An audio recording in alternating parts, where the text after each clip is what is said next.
ஓட்டைங்க ஆண்டவரே. ஹalleluya. ஓங்கி புயத்தளவு மண்டையிலே ஓங்கி அடிங்க ஆண்டவரே.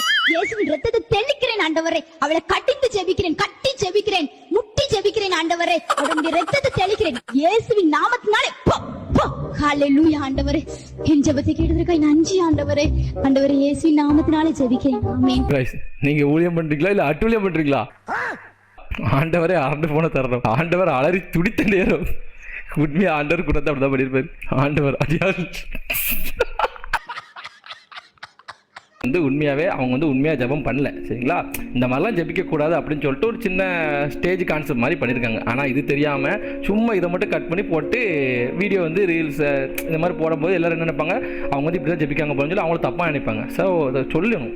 ஸோ நீங்கள் இன்ஸ்டாவில் போடும்போது முக்கியமாக இது ஸ்கிரிப்ட்னா சொல்லுங்கள். பாவம் இப்போ அவங்களுக்கு இதை வெளியே போனால் அவங்களுக்கு தான் கெட்ட பேர். எல்லாட்டையும் சொல்லிட்டு இருக்க முடியுமா? இல்லை நான் இப்படி தான் இந்த மாதிரி தான் கான்செப்ட் மூலம் பண்ணால் எல்லாரும் சொல்ல முடியுமா? பார்க்குறவங்க தப்பாக தான் நினைப்பாங்க. ஸோ வீடியோ போடும்போது சும்மா போடாதீங்களே, அதில் என்ன கான்செப்ட்னு சொல்லி போடுங்க, சரிங்களா? உண்மையாக அவங்க இந்த மாதிரி ஜெபிக்கலை, இந்த மாதிரிலாம் ஜெபிக்கக்கூடாது அப்படிங்கிற மாதிரி ஒரு சின்ன கான்செப்ட் மூலமாக பண்ணியிருக்காங்க, சரிங்களா? அவங்க மேலே தப்பே கிடையாது.